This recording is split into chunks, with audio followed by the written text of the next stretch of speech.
Yo, Yo, Yo, what's going on, guys? good. I can hear me. All right. Welcome back to another night of Island Boys Football Talk.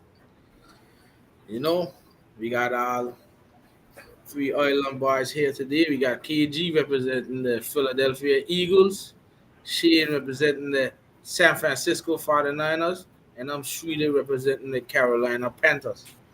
We're streaming live from our YouTube page at Island Boys Football Talk, as well as our Facebook page, and the show will go on live shortly on Twitter.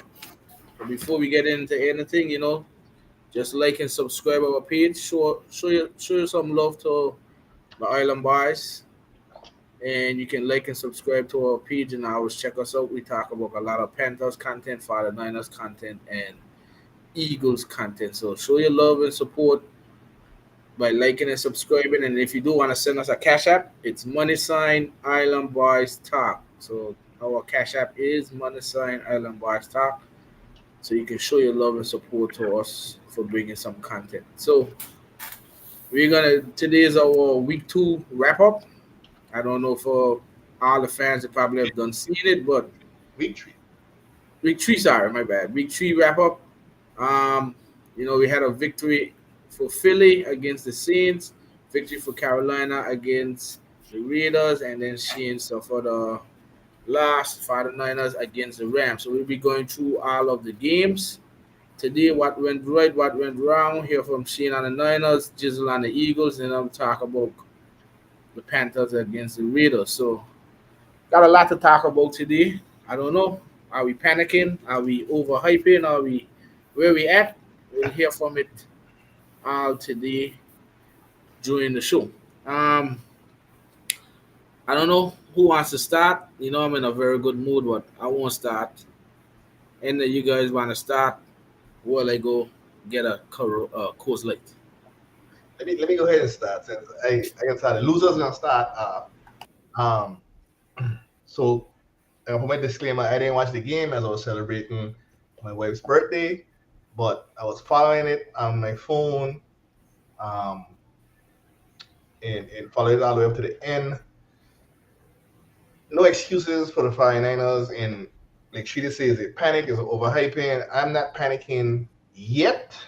Um, I'm like I think I said in the first show of the season, I just chilling and relaxing until about week 4. A game that we should have won, yes. A game that we could have won, yes. A game that we could have lost, yes. Both teams were decimated by injuries around the board.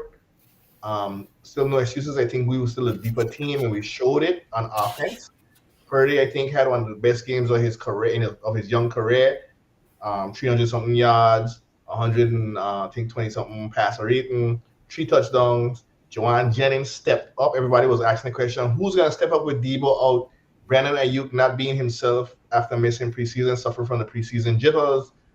Christian McCaffrey is out, but Jordan Mason could pull the rock, could run the rock. Kittle being out, a big factor on that because I don't think we have like another steady tight end. And our offense looked good. Our offense moved the ball along the field. Our offense scored 3 touchdowns. We had good plays. We had dynamic plays. We put up 24 points easily on the Rams. But as we know, football is a complete game. You can't just go there and offense. You have to have a complete game. That means your defense have to work, your special teams have to work, and you basically have to limit the penalties.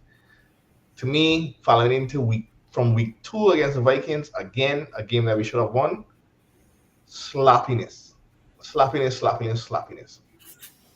A lot of penalties on the 49ers. Again, defensive holding, pass interference. Starting to become a trend in the last 2 weeks that I think that the 49ers are going to have to clean up if they want to go ahead and go back in this NFC championship run, or at least the NFC conference champions again, because mistakes like that cost you the game, put the opponents in positions to win, and that's what happened against the Rams. I think we had 7 drop passes. That's unlike the 49ers. Again, dealing with no Debo, Ayuk still out there dropping passes. I think he had two of the 7 drop passes, crucial passes that were dropped. And then Ronnie Bell dropped a crucial pass. Then Mike McPherson just dropped it right open and just dropped it. That's unexpected. You get to take it from the bottom of the From a defense standpoint, I still don't think that certain things that this defense, if he wanted to be, or he don't understand what he has yet, as the defense giving up 27 points is kind of like unheard of for the Cardinals defense. Sacks are down, yardage against the run is down, yardage against the pass is down. And that's 3 games now and multiple different offenses, and I think that I didn't get it now or he didn't get it at all. But something need to click. And I always say with the finals, the one thing this team lack is that we are not a complete team. Yeah, we look good on paper, but when the offense is clicking, the defense won't click. When the defense is clicking, the offense won't click. If the offense and defense clicking, special teams doing shit. They're missing field goals or the muffin punts or the bad punts, bad kicks, they're missing everything. It's like we never have our team is never clicking on 100%. And I don't think I've ever seen that team click on 100%, where the offense is clicking, the defense is clicking, and the special teams is I Um, didn't. I know. I didn't. I don't know. I didn't get a seat because my game was playing. Usually, I get a seat. No, I didn't get to watch it. I didn't get to see it. Yeah, so I only see the highlight, but Let's I see a see couple to get highlights. more in depth in it. But I think judging by having a Cooper Cup lesson, Cooper no core less thing, Yeah, that's a bad laugh. you think it would be a easy, even though Easy, the yeah. 49ers battling a few injuries too. It'll be shocking to believe that the Rams had a chance against and the Niners. it didn't. You know what I'm saying? When I started off watching the game, it was 21-7 at one point. Right. That's what I saw. Yeah. 1-7. I 21-7. was saying that was an easy walkover. Right. When I look at the game, I was like, oh, this we got them. I think I even messaged you guys and said Joanne is eating. Yeah. Yeah, he was. You know what I'm saying? But still, I was like, I was like, okay, cool. And then when I finally turned back over to the game, and I realized it was 21. I think it was 24-21 or some shit like that. I was like, we're gonna lose this game. So then what happened from there then? So we scored 14 points very fast in the first quarter. 14. In the second quarter, when you score no points, they scored 7. It was 14-7. Then we both scored 7-7 in the third. So that was the 21-14 right there. Right? And then they scored 13 points in the fourth quarter, and we scored a field goal. Again, like I was saying, you have walk away street. I was saying the defensive penalties, the crucial penalties or pass interferences and holding crush us. And then the defense couldn't stop them. And then special teams, and then 6 drop passes. 6 drop passes. 2 of those drop passes to Ayuk. Not repeating myself, fellas, but just bring Streety up to the point. Ayuk still hasn't found himself yet. He's still ain't back in his form. He's dropping passes. He dropped one against Minnesota, I think it was. Against the Jets, the first game. He was absent against Minnesota. And then this game against the Rams, he dropping passes. When he gonna find that strike? When he gonna come back? With no Kittle, so you had no tight end outlet. But Purdy prayed his ass off. He had 300 yards passing and 3 touchdowns. He was solid. I think he was balling out until the 6 drop passes. It's unfortunate that drop passes go against your quarterback, but that will happen. You know what I'm saying? That really brought his numbers down. So it's a heartbreaking defeat, especially knowing that the Rams don't really beat us like that. If they have them beat us on a meaningful game, the last time they beat us was last year, and a game we already had seeded as the number 1 seed. So we played for Todd Stringers, and they won that game, but we didn't count that as a defeat against us. They were playing against our Todd String team. But this game, Shanahan hasn't lost against McVay in so long, and he actually lost a game. And like you guys said, our team without Puka Nacua and freaking Cooper Cup. So if they had them, I think we'd get right. Yeah, we put up the points, but they'd put up more points than us. So I'm not panicking because we're injured. I'm upset that we lost that game because we should have won that game. And it always comes down to you need to win the games that you should have won, that you should win. You know what I'm saying? That's another loss in the NFC too. So Yeah. points. We're 1-2. Nobody talking about the Seahawks. Not even the announcer. The Seahawks 3-3 now. The Seahawks are 3-0. They're gonna come back down to odd though. They will. but they're still 3-0. You know what I'm saying? Exactly. Everybody is in Division 1 and 2. Yeah, that's true. You know what I'm saying? They're still 3-0. No, they're playing the Detroit Lions this week, so they can have a test. But they're still 3-0. And even if they lose, they're 3-1. You know what I'm saying? So it's like, And who are your next game is? we play the Patriots. Okay. Another game that we should win. We should decimate the Patriots. And that's the thing. It should. Should. And I think this is where I know a lot of the players, Fred Warner held a defensive meeting in the locker room. I don't think the offense have really anything to worry about other than the freaking drop passes. And I think that the McVay did a good job picking on the rookie corners because Travaris Ward was out as well. And he picked on Green and he picked on Rock. Right. They had defensive pass interferences, defensive holding, 2 big plays they went down the field for I forget the wide receiver name, but he had 2 big catches back to back, 22 yards each on the same kind of back. So it's like we need to adjust for that. If Travaris Ward ain't there, you need to put one of the safeties on top of that side. Lenore can hold on the other side by himself. Put the safety on the other side. I don't know. Sorensen need to get it together and understand. That's why I hate switching over to these damn new defensive coordinators after you set up something. They just don't. They need to understand what they have. And Oh wait, you switching out him from within? that don't mean nothing. He wasn't never running. These men who were in never running. But he's supposed to know and understand the He's defense. supposed. I know I don't like the hire from outside. Yeah. If he been there so long and don't know the defense that he got there, there's something wrong because I can understand now if he had to see outside thing, see he utilize his personnel right. But Sorensen been there damn near 7 years. He should know what kind of thing he got. But he acting like he doing no shit. Because the defense ain't acting like. No, is it because we were missing key players? But again, we deep.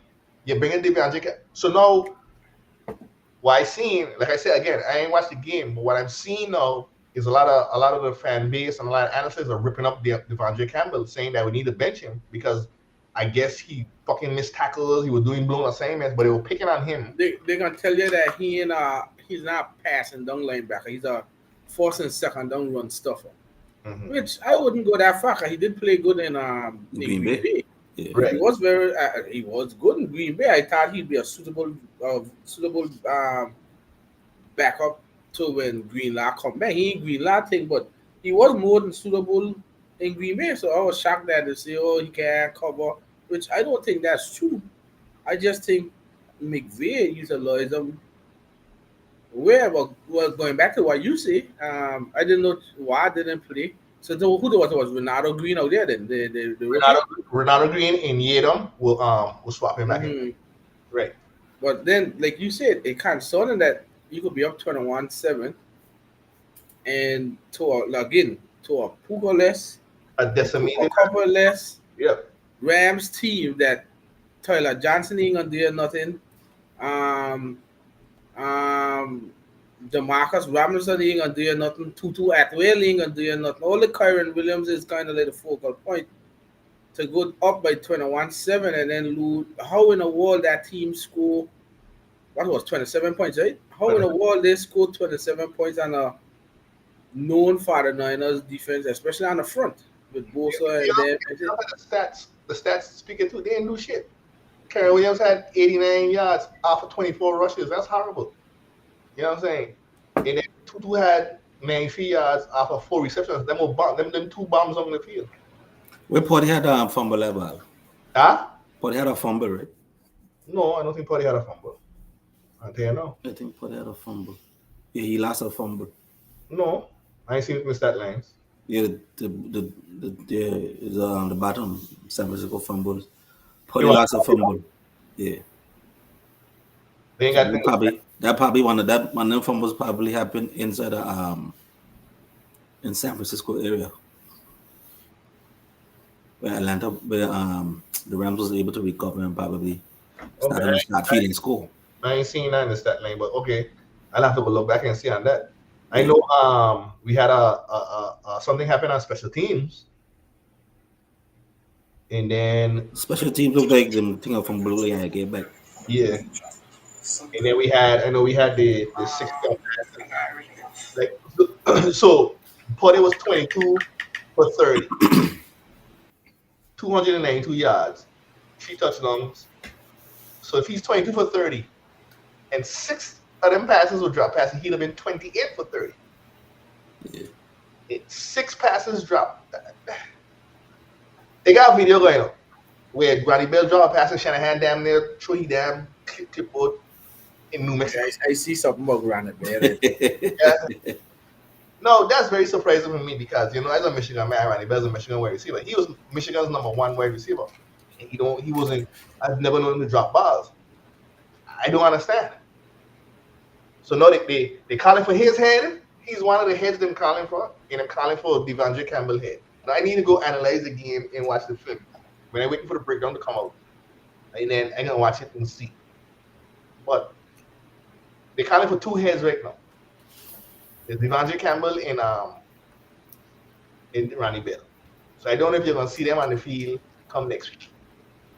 Now, like I say again, I just waiting for week 4 to pass by.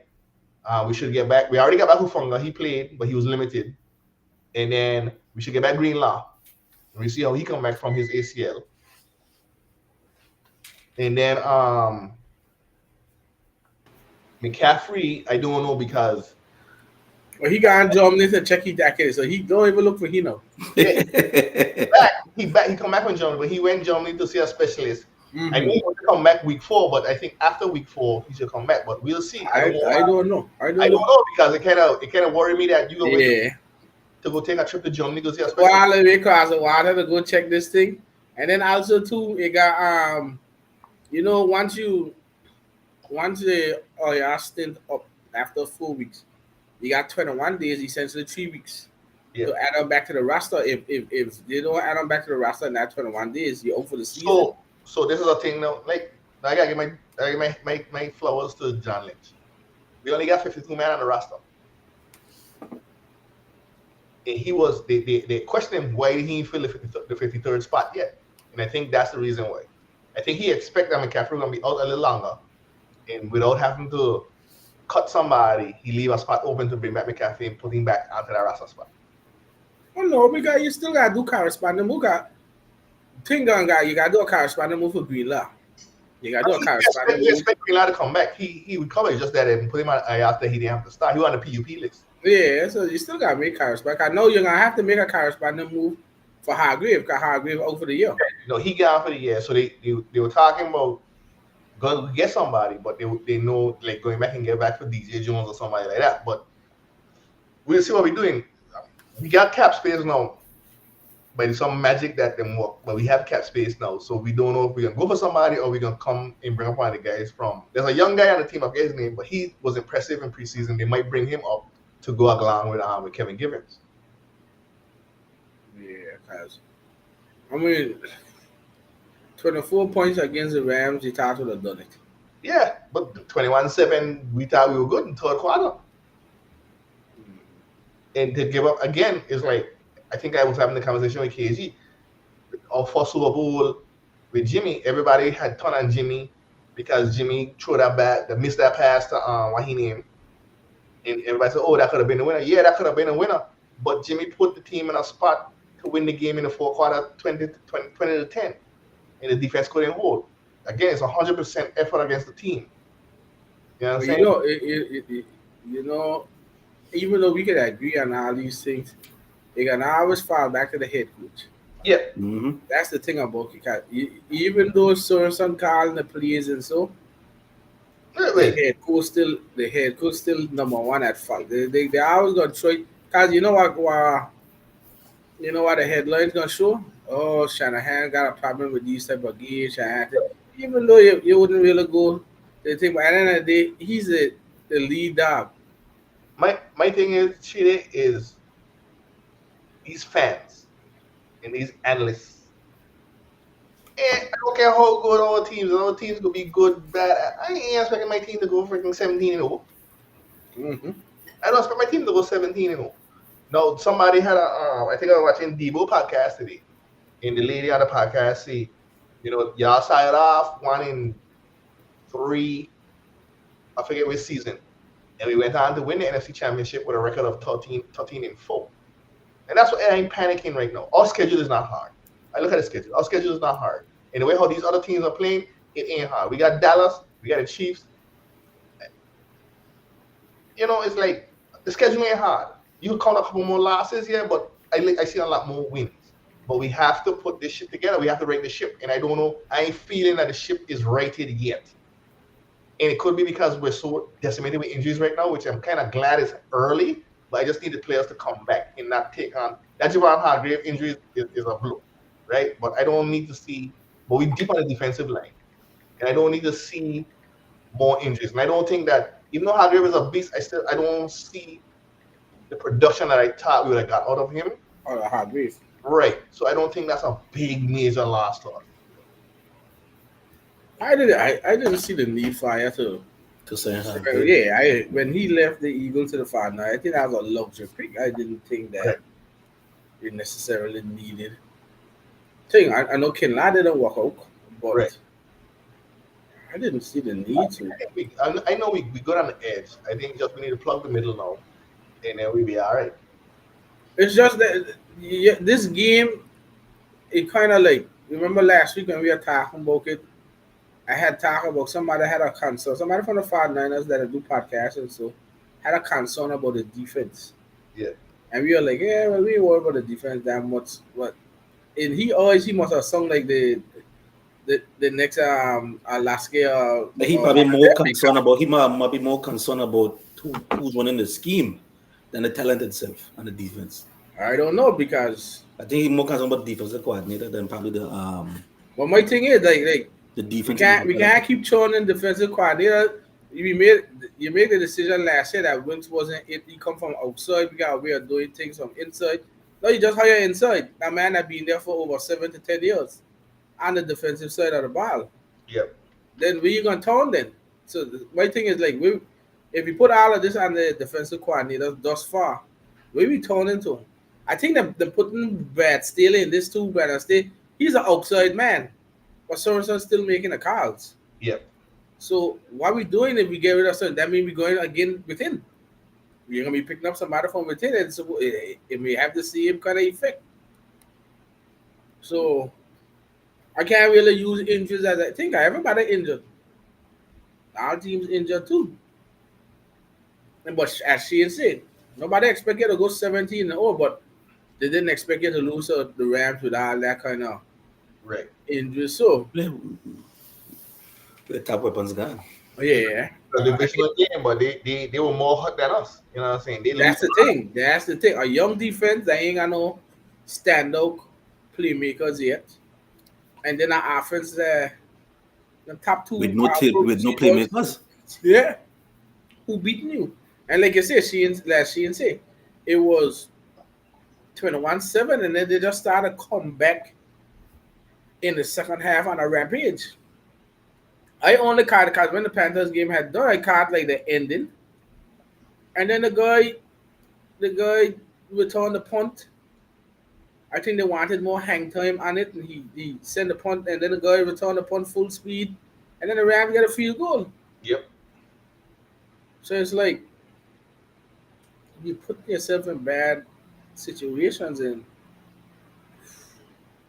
again, I don't expect I had to lose to the Patriots. If you guys somehow lose to the Patriots, then we got a problem. Yeah, I'll tell you that. I know you got a big problem. We got a problem. I mean, the Patriots. Depends on how you lose to. Nah, the Patriots defense is we got a problem. I don't see. There's nothing on that Patriots that should beat us. Nothing.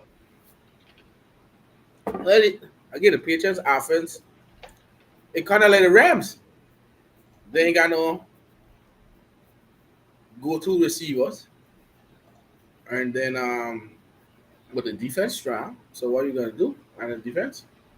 You just gotta see. So again, going into the week, Shane 1-2, the Seahawks on a little roll.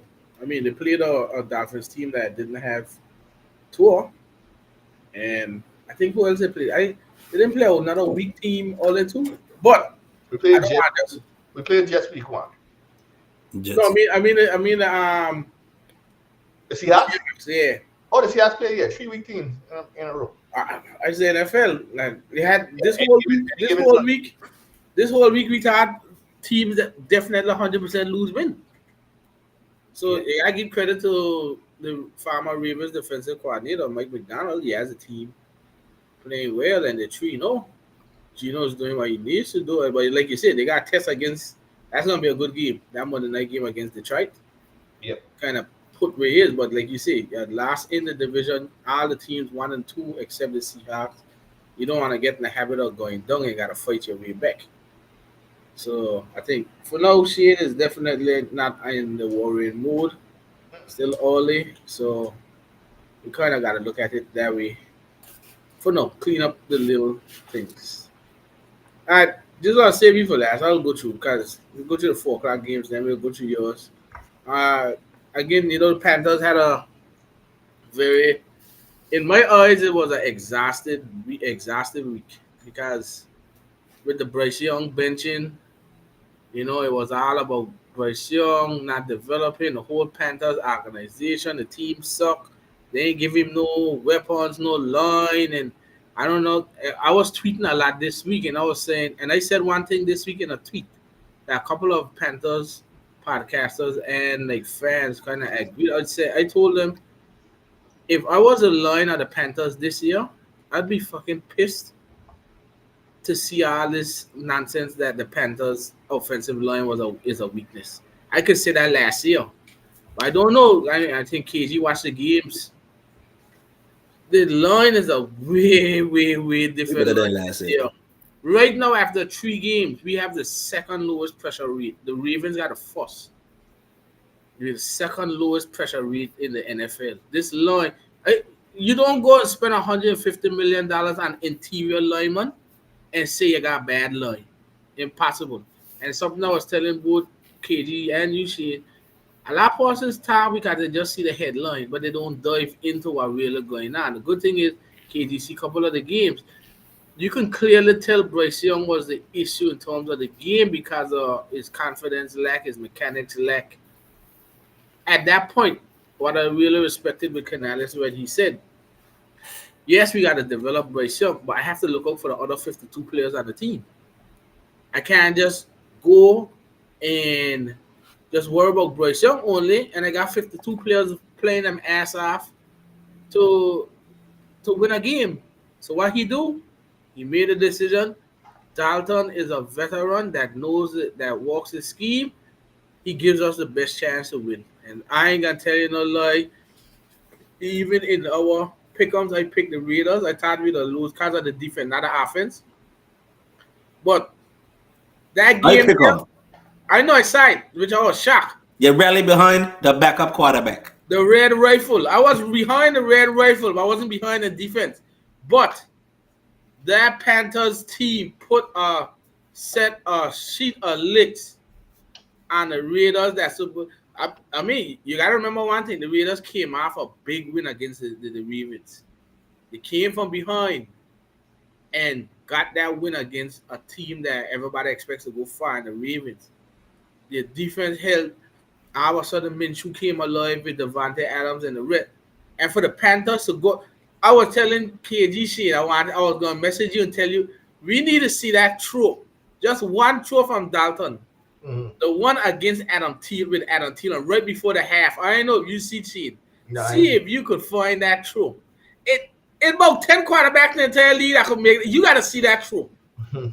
That is a throw that from by the 40-yard line. Adam Thielen run a streak, and Dalton lands this ball over the safety and the cornerback. And he like a height floated ball, a rifle, Yeah, rifle. Yeah. By a team, much quarterbacks that can be able to do that. The way that, so again, remember what we were talking about last week. How are you going to evaluate the offense with what Bryce Young showed us so far? So nobody know what the offense look like. What happened? You had a competent quarterback, Chuba Hubbard, 21 rushes, 114 yards, a touchdown, and 80, I think about 6, I can't remember, between 60 and 70 receiving yards. The guy you brought in to help get open, Deontay Johnson, 8 catches, 122 yards, a touchdown. Red Rifle had 300 yards, 3 touchdowns, over 300 yards, 3 touchdowns.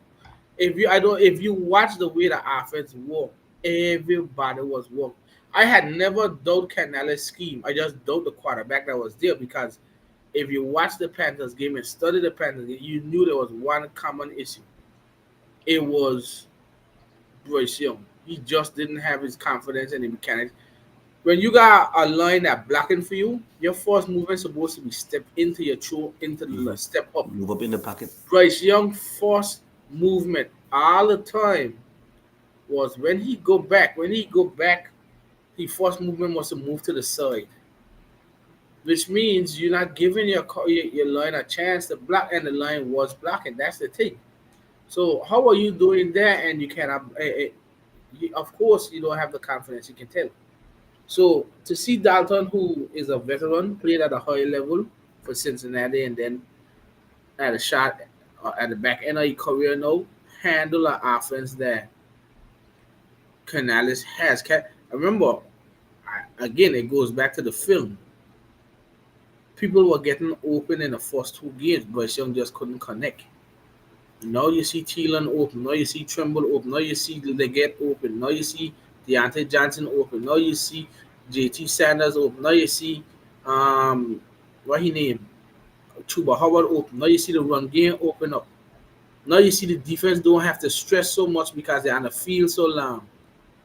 It was a complete, even though the game come out about 36, 20, 22 or 23, the game was 33-7, basically. It's just we went into shell coverage in the fourth quarter and then come back and score 2 scores at the end. Fine. But if you watch the game was over from halftime. And the way the game was, ran the ball down their throat, open up the play action, all types of play. Nolan, now you can evaluate a team. Every aspect of the game. Sacks came from people that you don't expect sacks to come from. Interceptions came. Everybody played with confidence. And the difference between this week and last week when we played, you can see like the dull look on the faces of the players, like no hope. And so I just said Bryce Young had that effect on him with his performance. Not he as a quarterback, as a person. His performance could kill a team. Remember, the quarterback can kill a team. Yeah, the quarterback. Look how if you could tell the difference with how the Red Rifle come up with his team. Everybody was jumping. Everybody was vibing. So it was a renewed hope. Yeah, we finally actually got a chance. You imagine going out there to play an NFL game and just saying, "Oh, bye, Rachel, bye, we ain't got no chance." Here again. We ain't got no chance. You imagine that? Just going out there, you could see that. When you ever see Thielen take off his helmet and kick up a stomp? Yeah, the players ain't gonna put forth no effort. Exactly. These guys, you could tell that they didn't know the ball was gonna get to them. This Red Rifle was throwing the ball, and I think Canales knew, and that's why I gotta give props. Throughout this whole week, I'll be here. Oh, we failed Bryce Young. What a shit Bryce Young, he failed the Panthers. What it couldn't be there? Cause you remember what everybody say? Oh, when the Red Rifle come out and the offense didn't do nothing. Oh, there's the whole Panthers organization a disaster. I don't know if you guys are watching. You know, Shannon Sharp got he night thing. Yeah, nightcap. Ocho Cinco. Yeah, he know Ocho Cinco. So Ocho Cinco came on during the week and bashed out the Panthers. Every last aspect of the Panthers. Bash them.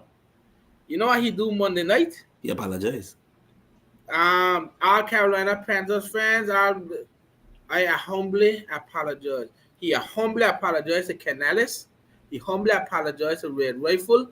He humbly apologized to David Tepper. David Tepper to get bashed so much. He said, "You guys knew what you were doing." I was speaking as a fan. But he didn't watch no games last year, and he didn't watch the last 2 games either. And that's he just talking off of the highlights and the stats, and that's it. So guess what? The only person I had here say that, yeah, we need a bench, Bryce Young, was Dan Orlovsky. And Dan Orlovsky came back and said, yeah, you see why we needed to bench him? Because it was evident that Canales knew what he was doing when he said Dalton gave up. All the rest that come, Peter King and them fellas come and say, I really don't know what. They turn the narrative to the Raiders, that the Raiders suck now. They ain't say the Panthers win that game, Jizzle. They come there say the Raiders know to make anybody look good.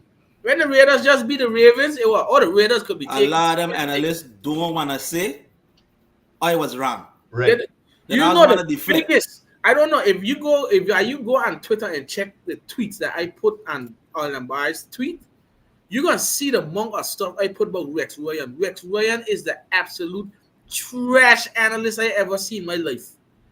He can't get a job in the NFL, so he go and be an analyst on Monday Night Countdown, and then he is absolute trash. Everybody on the countdown say, "Well, I gotta give credit to Canales." You could tell the difference. You could see the difference in the team. You know, Rex Ryan say, "Oh, one win. Who cares about that?" Oh, But the well, 53 guys in the locker room definitely care about that win. The team couldn't put up past what 7, 10 points The team, last 2 weeks. They put so up 26 this week. Dalton got more passing yards than Bryce Young in the last 2-3 games. The man said, "Oh, big deal, one win." You know how much that one win does do to you? You know how much? So guess what? You are bet that $1.80 ticket gets sold out in Carolina for this next week. My Rex Ryan and them should never, in my life, they should never be analysts. Sure, we here should go get hired for ESPN. If Rex Ryan out there talking shit like that and being hired, the way the Panthers play, they played with the confidence that we finally in a game. And I take away nothing from Bryce Young. He needs to reset. Fine. And I ain't gonna say I give up on Bryce Young. But remember, it goes back to that thing I tell you, Shane, that I sent you with Steve Young. Yeah.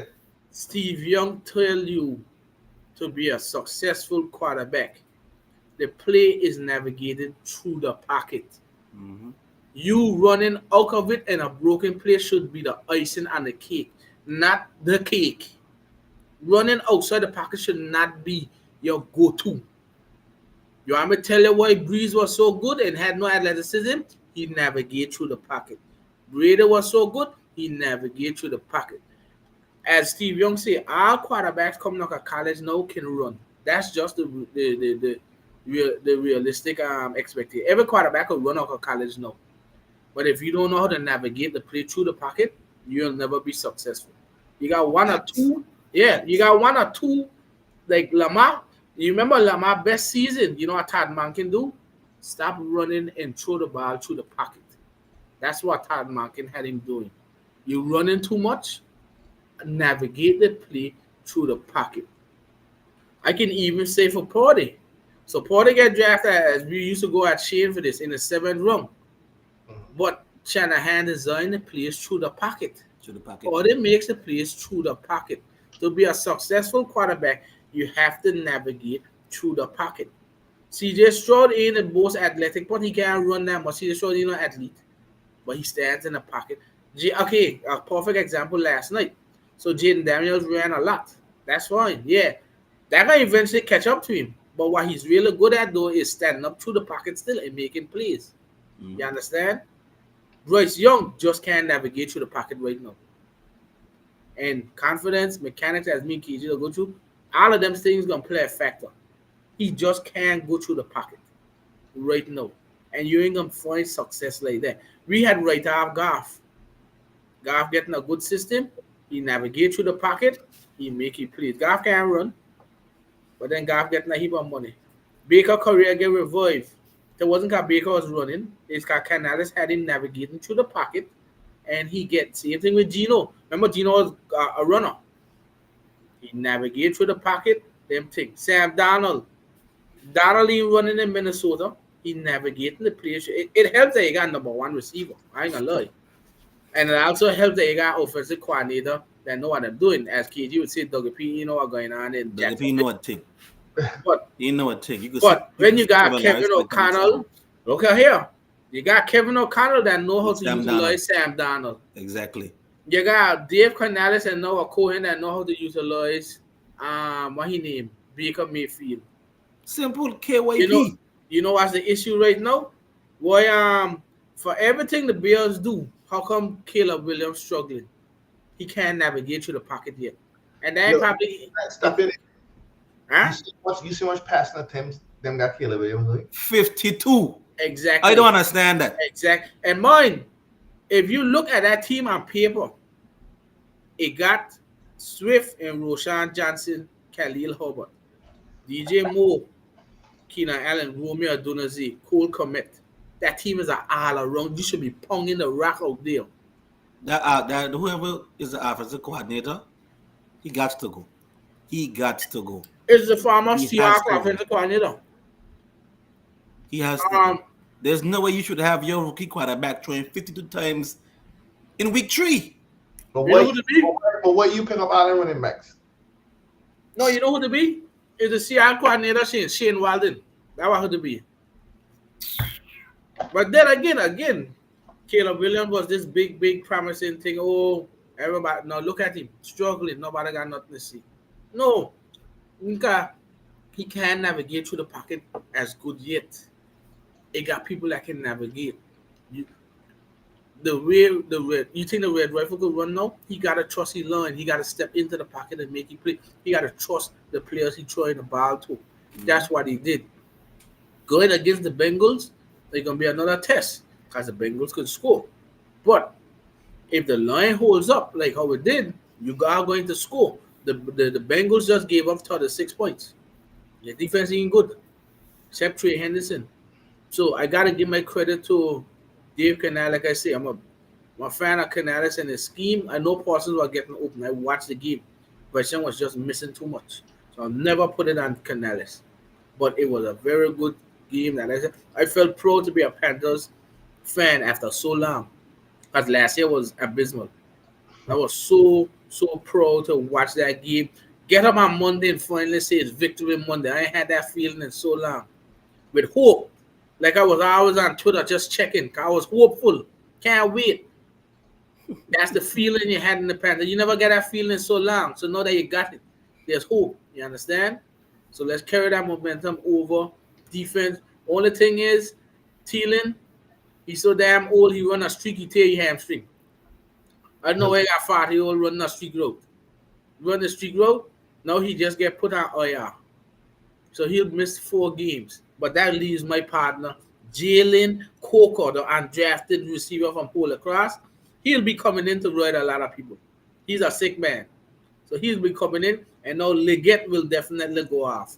And definitely Deontay Johnson. I think Deontay Johnson had a big game. Deontay Johnson, that 8 catches, 122 yards, a touchdown.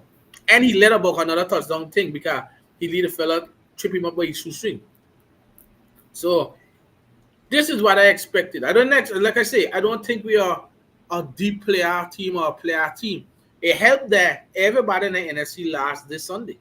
So we only 1 game out. But the thing I'm trying to say is, for the Panthers, the Canales and them has to evaluate everybody on the team. You look at it long term. But how could you evaluate with Bryce Young playing so bad? So now you can evaluate. Now you can see that Deontay Johnson was brought in for a reason. Now you can see Leggett has the potential to be explosive. Now you can see $150 million in offensive line interior. You see what it did for you. It opened up lanes. Now you can see Chuba Howard doing this. Imagine when Jonathan Brooks come back. You understand? Those are the stuff that you can see. Now you can see a defense finally playing with a lead. What they can do. J.C. Hahn, Mike Jackson there, Shaq Thompson there, cloning. Now you see. Now I wish Derek Brown was there, but he's out. But now you can see a defense without Derek Brown. So you plan for the future. So let's carry that momentum on to Cincinnati, and then we'll see what happens. All right. Switch it over to Philly. Philly's win. I don't want to. It's not a convincing win, but I like KG. You're not convincing win, but it was a big defensive battle from start to finish. I'm usually the one to give Vic Fangio a lot of shit for his soft zone coverage and his defense. But in this game, this defense was dominant from start to finish. Jalen Carter was dominant from start to finish. He was a man amongst boys, dominating the right guard. Jordan Davis was dominant from start to finish. Brandon Graham, dominant from start to finish. What's his name? Josh Sweat, dominant from start to finish. Zach Bond, not a big game again from start to finish. He even had a few Nakobe Dean sightings. Gotta give credit to Vic Fangio for changing up the defensive scheme a little bit, bringing in that 5-man front. Having what's the defensive end again? Milton Williams set the edge. You even got a sighting from Bryce Huff. He was able to set the edge. That's what I one play though. Only one play. Didn't have no more Bryce Huff sightings after that. You had Josh Sweat setting the edge. It's like the whole defensive line was playing with their heads on fire. It's like they got disappointed from the game last week against the Falcons, and they came out there hungry. The cornerbacks came out hungry. We held the Saints to 3 points for 3 points to 3 quarters. Only issue is you got dunce of a head coach. A dunce of a head coach. Last week, didn't take the points all in the first half, cost us the game. This week, he almost cost us the game again. Late in the first in the first half, couple seconds left, he decides to go for it on 4th and 3 instead of taking the points and kicking the field goal. All right, score is still 3-0. End of the first half. Start of the second half. Start of the third quarter. It's 4th and 1. Instead he take the points, he decides to go for it on 4th and 1 again. Then he calls a tush push and the wrong reverse. And not knowing your personnel, you got the worst blocker on the field, Grant Calcaterra, blocking. He gets blown up by a damn cornerback. There you go, turnover and dunks. Still 3-0.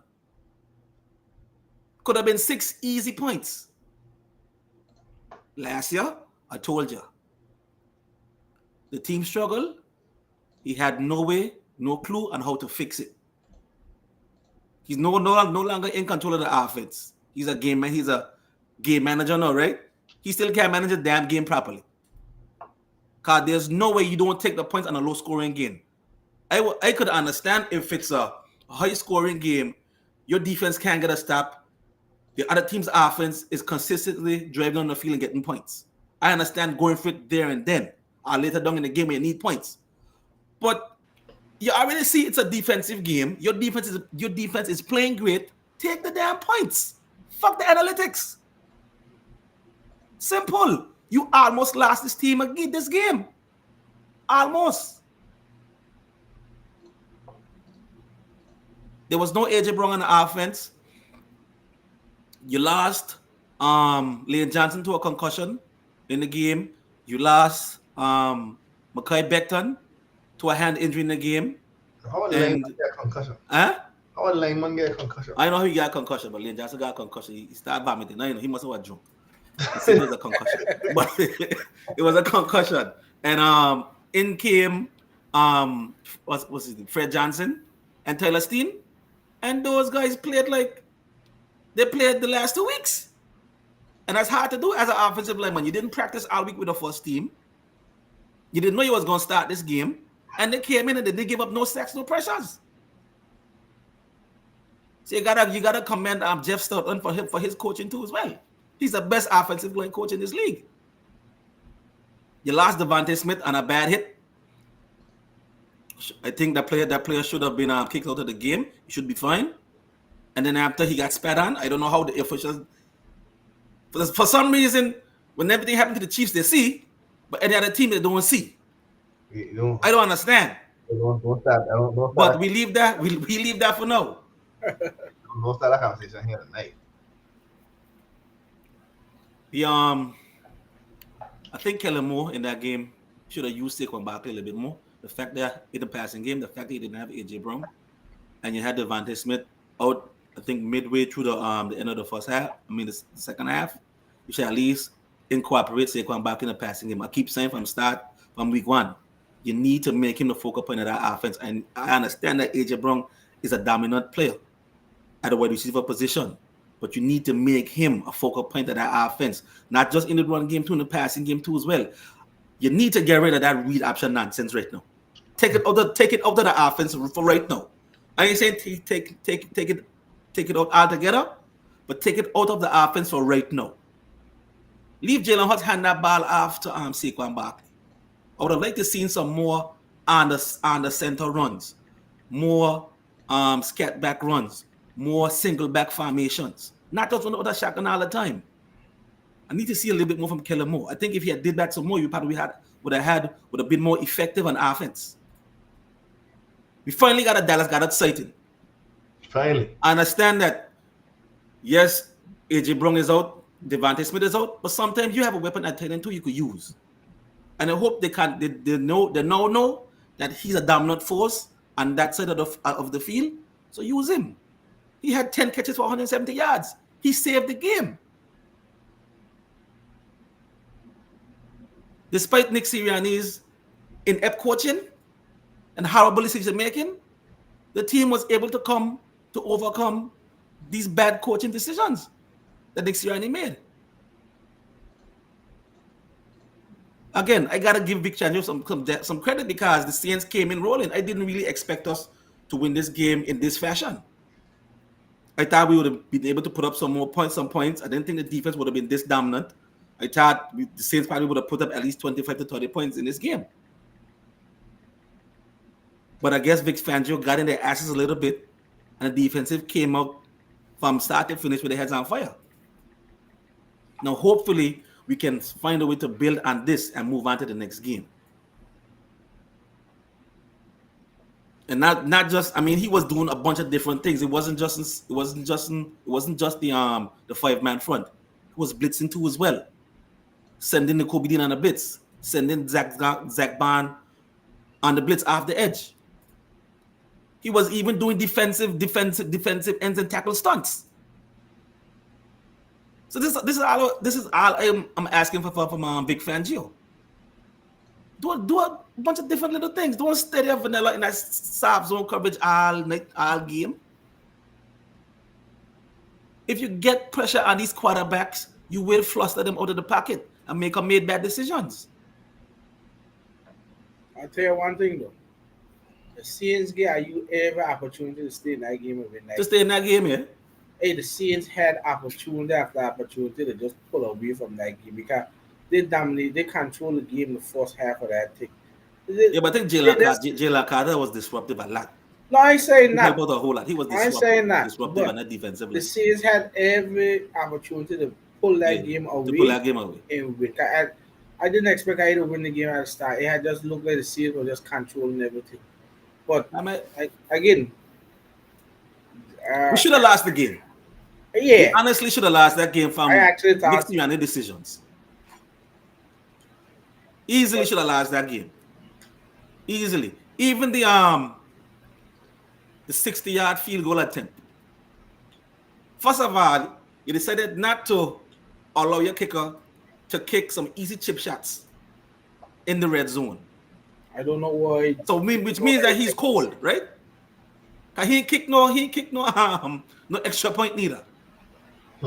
And you decide to bring out the field goal, to bring out your kicker and kick a field goal, 60-yard field goal. When your defense is playing good, punt the ball, let the defense pin their ears back, and dominate again. Exactly. That's when you give the Saints a short field. And guess what happened on that short field? They scored a touchdown to Chris Olave. I just think, like I say, the Eagles, they're inconsistent.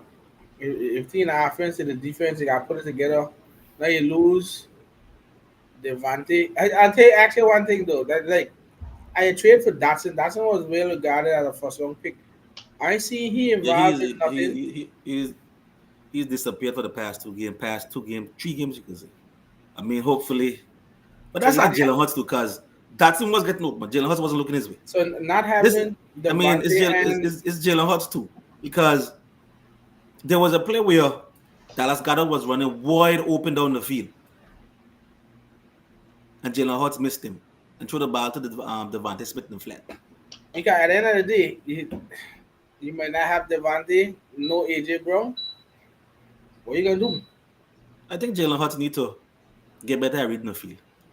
He got to stop trying to run the ball so much too, man. That Jesus too. Christ. He always holding his ball That on his too. read option and All the think time. that All the people time. getting This is what I'm fooled. saying. This is what I'm Nobody saying. They getting need to fooled. take that read option out of the game plan. Just take it out.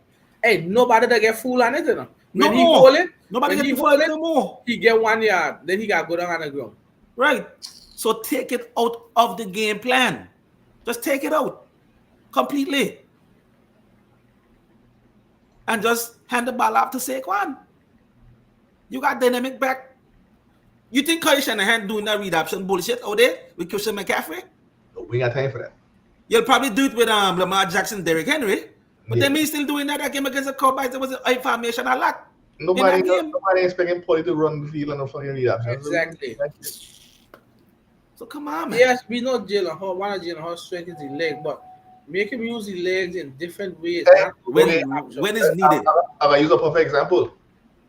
We just watch a quarterback decimate a team, and he don't run no read options, and he can run his legs. Josh Allen. I have never seen them run a read option yet. They used to do it every now and again. But they don't do that as much Before. When he They first do it no come more. them they figured out that he could throw the damn ball. Then he used to do that read option. Then Right. they kill him. Nearly end his career. But you don't see Josh Allen do it. Josh Allen does run when He has to. like I see a play last night that I really love. That he saw that the Jaguars messed up and played man coverage. And as soon as the defensive line went wide, he didn't even look no more. All the cornerbacks back with taunting. He run up the field and get a first down. That's what you do. You got a quarterback that got legs. If you see a defense play man coverage, as soon as everybody turn them back to you, you take off and get a 10 yards. Yeah. You know what I'm saying? But you don't go there and read option. These defensive linemen know it's too fast and too slick for that shooting now anymore. That don't work. It don't work no more. It worked fine when it first came up. It don't work no more. It don't work no more. And that's what I keep saying. When you got a dynamic player like Saquon back in the backfield, hand the ball off to him. 9 times out of 10, he gonna gain, even if the line is stacked, he can gain 2 yards. Use him. Again, I think I sent a message in the chat. I getting tired of Jalen Hurts. I getting tired of him because he playing too much hero ball. Yeah, Take what the defense giving you. When you see Saquon back in the flat, throw the damn running back the football. Mm-hmm. When you see a player wide open, throw him the damn ball. Stop focusing and having this tunnel vision for AJ Brown and Devontae Smith. Dallas Goedert could have easily had 200 yards in this game. 200 yards. Josh Dotson was getting open. So hopefully, Jalen Hurts will look at the film and correct his mistakes and his bad decision making. He's a $50 million quarterback. There's no excuses no more. He has to be better. Nick Sirianni has to be better. Josh Huff, I don't know if he's gonna get better. I mean Bryce Huff. He might just give you a one edge setting play and that's it. Again, another game. 0 pressures, 0 sacks. Howie Roseman need to do something.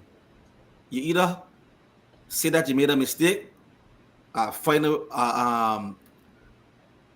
up with a big apology and see if you can sign Yannick Ngakoue. But he just got to the Ravens today. Oh, Jesus Christ. So that's out of the picture now. The Ravens That's out of the picture. The Ravens just signed he today. So I guess I don't know who else is on the market right now. I have no idea. That's going to be effective. But you got to find somebody who's better than Bryce Huff right now. You got to. Because you can't keep relying on our 35-year-old Brandon Graham to play all these snaps. He gonna break down eventually down the season. So you got to find somebody else. Hopefully, Jordan Davis and Jalen Carter could continue being that dominant force in the interior of that defensive line. That'll help out a whole lot. But you still need somebody off of that edge to give you some pressure.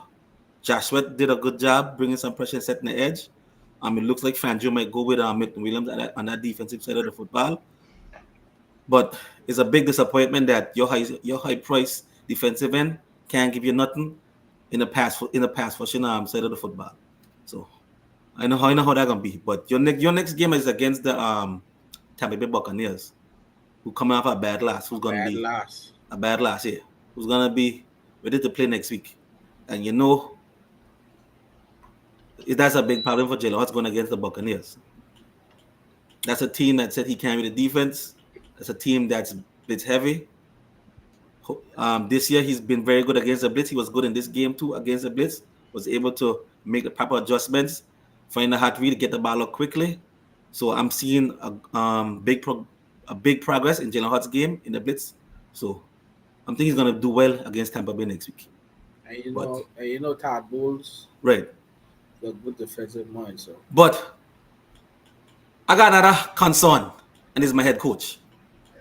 Because he can't play call and he can't manage a game. So I don't know. I really don't know. I have a big concern with this head coach. Then after he telling you that he called the fourth down play to do the push. The fake one. Yeah, the fake push. I saw that. Leave Kellen Moore call it damn play. You can't call plays, dude. Stop it. I tell Ivan last year, you should have fired that dude. Don't tell me no bullshit that he went Super Bowl, he went to playoff 2 years in a row. Bullshit. If a coach showing you that he has no clue on how to fix the side of the football that is his expertise, something wrong. He's an offensive coordinator. He telling you that he don't know how to fix the offense. Something wrong. Now he's a coach. He has no control over the offense, no control over the defense. All he got to do is manage the game. He lost the game for you last week. He almost lost the game for you this week again. I know you can't fire him now, Kai. Too late. But I feel he's going to lose you a couple more games later down in the season. Yeah, you can't fire him now. And that's my big concern right now.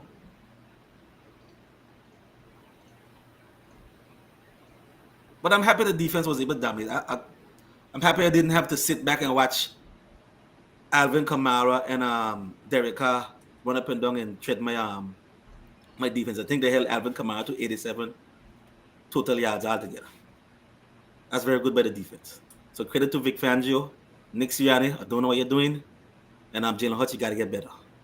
All right. So, again, looking into week 4, you got some critical matchups. Tampa is coming off a bad loss, as Jesus said, so they'll be facing the Eagles, trying to get back on the winning ways. The Panthers are playing a desperate Bengals team that are 0-3. Can't go 0-4, so it's at a critical point for them. And then the Niners are playing Patriots. The Bengals playing? The Bengals playing Panthers. They play we. And then the 49ers are playing the Patriots, but they had a bad loss against the Rams, so they're looking to get back on the winning ways too. So with the red rifle, anything is possible. The Bengals going 0-4. We'll see. I'll do my research during this week. I think the Bengals going 0-4. That team I see last night, that in the Bengals are old. That's not the Bengals are old. You ain't got jinx the red rifle out here, so take it easy. What? I mean, he gonna against the old team too. You could bet that. Red rifle gonna be hype. You take it easy. We'll hear more about these games on Saturday, 7:30. We'll do our preview show. But yeah, week 3 in the books. Had some good, some bad, some ugly. Games are right there. As we see, it's still early, but no more excuses. You get 3 weeks, that's like your preseason now. So no more excuses. Week 4, you don't want to hear any excuses from anyone. So you got to be ready to go. And again, it's critical. You can't have teams going 4-0 and you're 1-3 and those kind of stuff. So we got to see how it plays out on Saturday when we do our preview show, any injuries or matchups to look at. So we'll see. But that's kind of the end of our show for tonight. Like I said, don't forget to like and subscribe to the page. at Island Boys Football Talk. We are always on YouTube. All the shows are on YouTube and our page is on YouTube and Twitter. You can always hit us up on Twitter if you ever want to join the show and talk some football with us. But we are on YouTube and you can see all the shows on YouTube if you want to play back. But that's it from us. I don't know, you guys got anything before we leave? I'm good. I don't know if you guys got anything. I good. I just waiting until after week 4. We finals get this thing rolling, this ship rolling. We on to the NFC Championship game. That's what I'm looking for. Yeah, basically. Just you got anything before you leave? That's it for me. All right. So Next year, and it suck. That's what I got to say. again, we'll check everybody back on Saturday. Last for week, our last week was preview. Big Fangio. This week is Sorani. Next week, Yeah, he is suck. it's a special He sucked last week too. It's always somebody. I ain't even. All right, so we're gonna see everyone back on Saturday. Enjoy your week. Enjoy your Thursday night football, and we'll see what happens when Saturday rolls around. Peace out.